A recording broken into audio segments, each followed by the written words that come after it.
제가 예전에 카페에서 일할 때였습니다. 한 손님이 오시더니 이렇게 주문을 하셨어요. 아이스 아메리카노 따뜻하게 한 잔이요. 제가 잘못 들은 줄 알았습니다. 그래서 다시 물었죠. 아이스 아메리카노 어떻게 드릴까요? 하니까 정확하게 말씀하시더라고요. 따뜻하게 한 잔 부탁드립니다. 연세가 조금 있으신 분이었어요. 아마도 이제 아이스 아메리카노가 메뉴의 한 이름인 줄 아셨던 것 같아요. 처음엔 조금 당황했지만 상황을 보고 따뜻한 아메리카노 이제 한 잔을 내어 드렸었죠. 그러자 만족하고 가셨던 기억이 있습니다. 아이스 아메리카노 따뜻하게, 서로 상반된 의미를 가진 단어이죠. 함께 쓰일 수 없습니다. 그런데 오늘 본문에 보니까요, 전혀 어울리지 않는 두 단어가 함께 쓰이고 있습니다. 바로 요셉이 처한 상황과 형통이라는 단어입니다. 요셉이 어떤 상황에 처했습니까? 형들에게 버림받고 노예로 팔렸죠. 또 잘못한 것이 없는데 억울하게 감옥에 갇혔습니다. 그런데 성경은 요셉의 인생을 향해 강력하게 선포하고 있죠. 여호와께서 요셉과 함께 하심으로 그가 형통한 자가 되었다. 요셉은 형통한 노예이고 형통한 제수라고 불리고 있습니다. 오늘 이 이야기를 통하여서 하나님께서 말씀하시는 형통이 무엇인지, 그리고 하나님께서 함께 하신다는 이 믿음 안에서 우리의 과거와 현재와 미래를 보고 또 소망하는 은혜가 있기를 소망합니다. 요셉은 아버지 야곱에게 사랑받던 아들이었습니다. 다른 형제들에게 없던 채색 옷을 혼자만 받았었죠. 그리고 어느 날 하나님께서 요셉에게 꿈을 꾸게 하셨습니다. 형들의 곡식단이 자신의 곡식단에 절하는 꿈, 그리고 해와 달과 11별이 자신에게 절하는 꿈. 그 꿈은 요셉이 장차 높은 곳에 서게 될 것을 보여주는 꿈이었습니다. 우리는 후에 알게 되겠지만 이 꿈은 애굽의 총리가 될 것을 보여주신 하나님의 계시였죠. 하지만 이후 현실은 정반대로 흘러가고 있습니다. 형들에 의해 구덩이에 던져졌고요.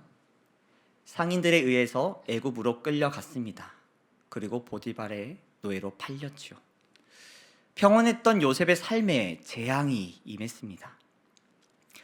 요셉이 처한 상황은 그의 선택이 아니었습니다.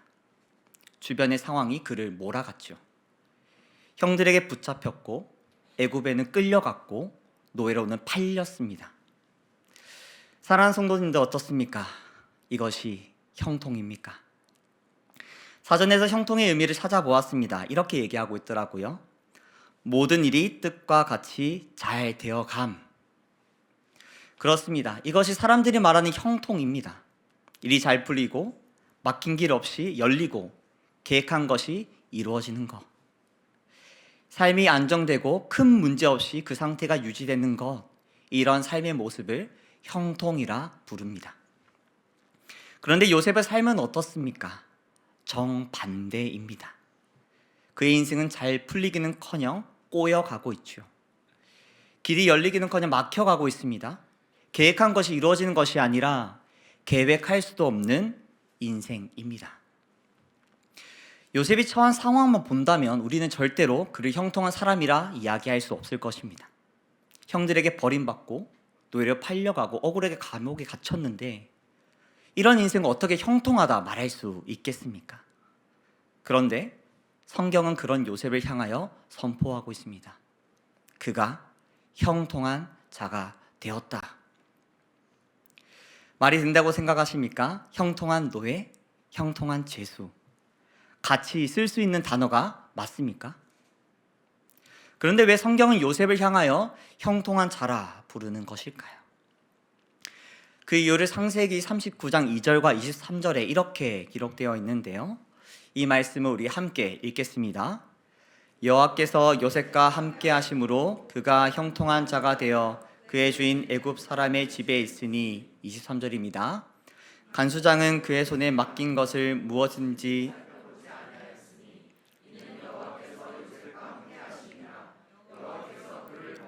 형통하게 하셨더라.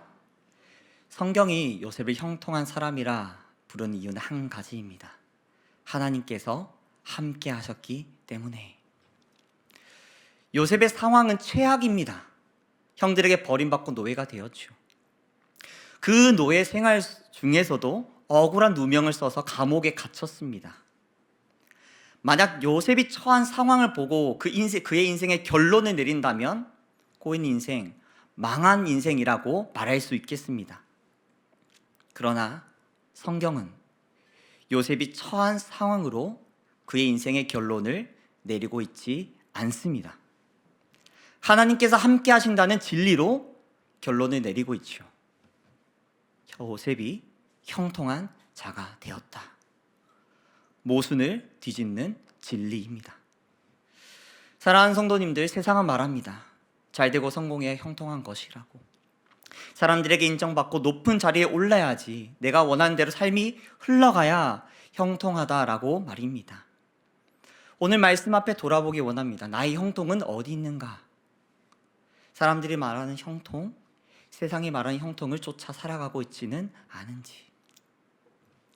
사랑하는 성도님들, 하나님께서 나와 함께 하심을 믿으십니까? 어떤 근거로 그렇게 고백할 수 있습니까? 하나님께서 우리와 함께 하신다고, 영원히 떠나지 않으신다고 약속하셨기 때문입니다. 성경 곳곳에 기록되어 있죠. 여호수아 1장 9절. 강하고 담대하라, 두려워하지 말며 놀라지 말라. 내가 어디로 가든지 내 하나님 여호와가 너와 함께 하느니라. 마태복음 28장 20절. 내가 너에게 분부한 모든 것을 가르쳐 지키게 하라. 내가 세상 끝날까지 너희와 항상 함께 있으리라 하시니라.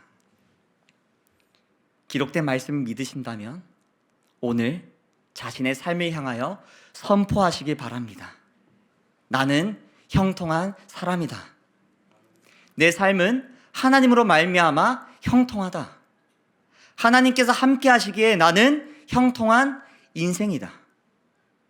세상이 정해놓은 기준으로 내 삶의 상황과 환경의 어떠함으로 우리 인생의 결론을 내리지 않기를 바랍니다.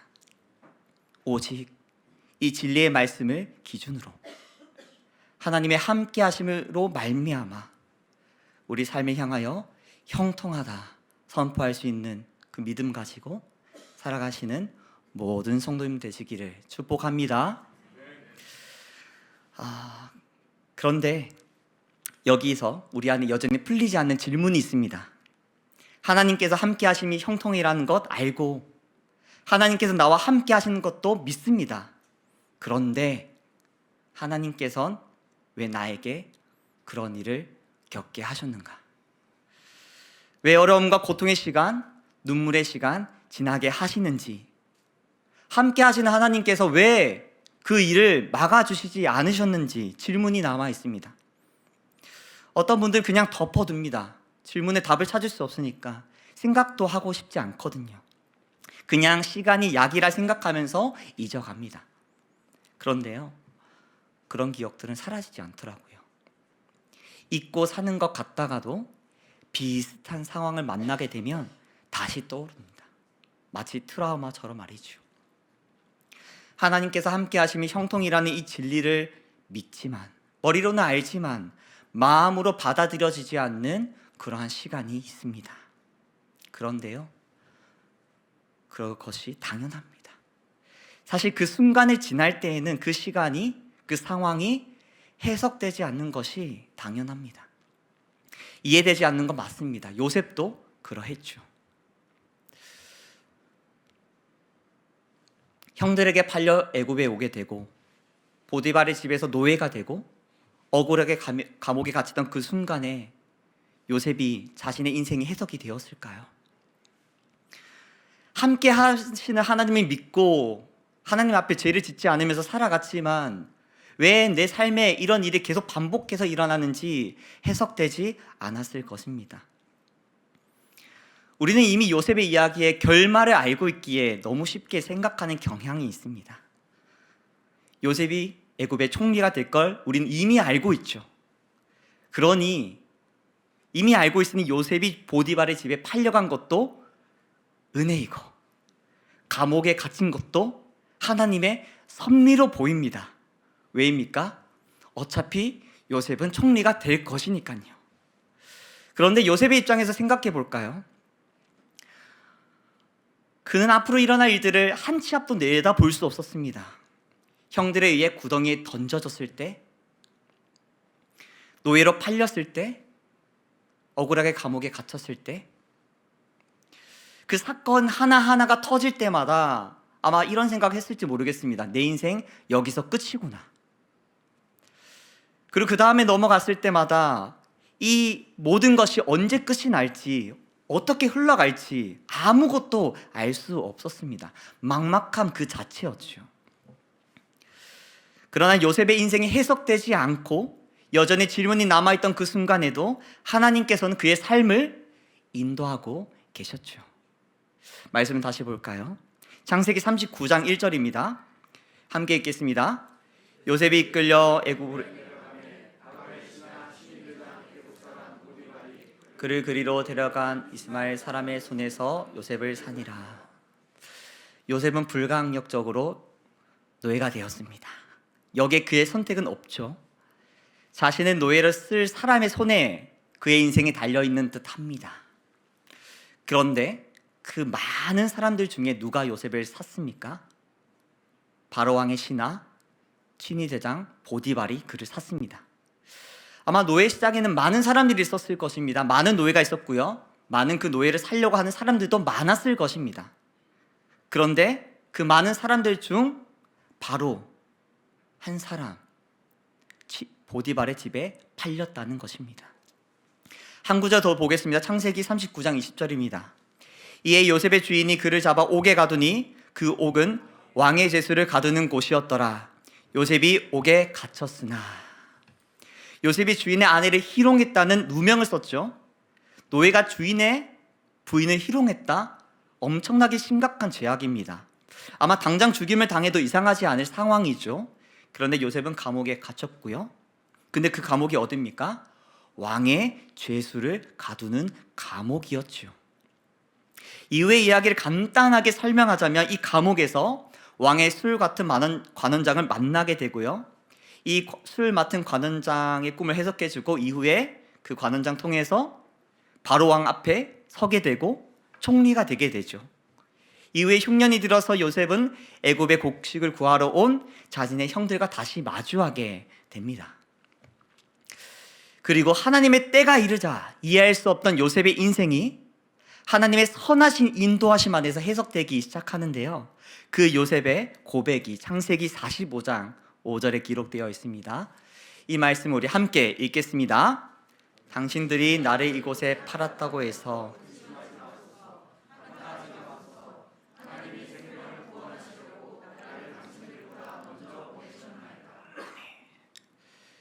요셉에게 일어난 사건의 팩트는 형들이 나를 팔았다는 것입니다. 변하지 않는 사실이죠. 그 사건 때문에 요셉은 노예가 되었고, 노예가 되었기 때문에 힘이 없으니 억울한 일을 당해 감옥에 갇히게 되었습니다. 형들이 자신을 팔지 않았으면 모두 다 겪지 않아도 될 일들이었지요. 그런데 하나님의 때가 되어서 믿음의 눈이 열리자 다른 고백이 나옵니다. 하나님이 생명을 구하게 하시려고 나를 먼저 보내셨다. 이해할 수 없었던 시간이, 묻어두고 싶었던 사건이 하나님의 때에 하나님으로 말미암아 해석되었습니다. 하나님께서 나를 먼저 보내신 것이구나. 생명을 구하시려고 나를 여기까지 이끄셨구나. 요셉은 그때 하나님의 선하신 인도하심을 깨닫게 되었습니다. 사랑하는 성도님들, 지금 요셉과 같이 인생의 어려움의 시간을 지나고 계신 분이 계십니까? 가정의 문제, 자녀의 문제, 건강의 문제, 경제적인 문제, 진학의 문제 등 형통이라고 말할 수 없는 그런 상황들이 있으십니까? 하나님께서 함께 하심을 믿지만 이 모든 일들을 마음으로 받아들이기 어려울 수 있습니다. 그 순간이 지날 때 해석되지 않는 것 당연합니다. 이해되지 않는 것이 많습니다. 이로 인해 우리의 마음이 괴롭고 답답할 때가 있죠. 그러나 믿음으로 나아가길 원합니다. 하나님께서 우리의 삶을 붙드시고 인도하고 계십니다. 하나님의 때가 이르면 모든 과거가 재해석되고 풀려질 때가 올 것입니다. 요셉처럼 하나님께서 생명을 구원하시려고 나를 먼저 여기 보내셨나라고 고백할 날이 올 줄로 믿습니다. 지금은 당장 다 이해할 수 없고 알 수 없으나 믿음으로 내일을 소망하길 원합니다. 내 계획이 무너져도 하나님의 계획은 무너지지 않습니다. 내 길이 막혀도 하나님의 길은 열려 있고요. 내리막 인생이라 여겨져도 그 길 끝에 하나님의 뜻이 기다리고 있습니다.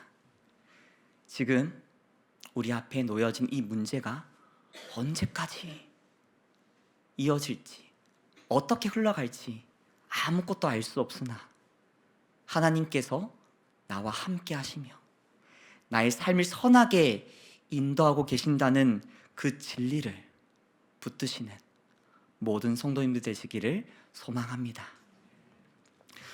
말씀을 마무리하고자 합니다. 사랑하는 성도님들, 요셉의 인생은 사람의 눈으로 보면 형통과는 거리가 먼 인생이었습니다. 형들에게 버림받고 노예로 팔리고 억울하게 감옥에 갇혔죠. 그러나 성경은 그런 요셉을 향하여 반복해서 선언합니다. 여호와께서 요셉과 함께 하심으로 그가 형통한 자가 되었다. 형통은 문제없는 삶이 아닙니다. 모든 일이 내 뜻대로 되는 삶도 아닙니다. 형통은 하나님께서 함께 하시는 삶입니다. 하나님께서 함께 하시기에 지금 이해되지 않는 그 시간 또한 결코 헛되지 않습니다. 왜 이런 일을 겪게 하시는지 질문에 대한 답을 찾을 수 없고 인생이 해석되지 않아 답답하고 막막할 수 있습니다. 그러나 우리의 삶을 붙드시고 선하게 인도하고 계심을 믿습니다. 언젠간 요셉처럼 고백할 날이 올 것입니다. 하나님께서 생명을 구하게 하시려고 나를 먼저 보내셨다. 함께 하시는 하나님의 선한 이끄심이 내 인생에 있었노라고 우리는 고백할 것입니다. 사랑하는 성도님들, 지금의 상황으로 자신의 인생의 결론을 내리지 마시길 바랍니다. 눈에 보이는 현실이 아니라 우리와 함께 하신다고 약속하신 하나님의 말씀을 붙드시기 바랍니다. 그 믿음 가지고 살아갈 때 이해되지 않는 오늘이 있지만 함께 하시는 하나님으로 말미암아 내일을 기대하고 소망할 수 있을 줄 믿습니다. 사랑하는 성도님들, 우리는 하나님께서 함께 하시기에 형통한 인생입니다. 이 진리 굳게 붙들며 살아가시는 모든 성도님들 되시기를 축복합니다.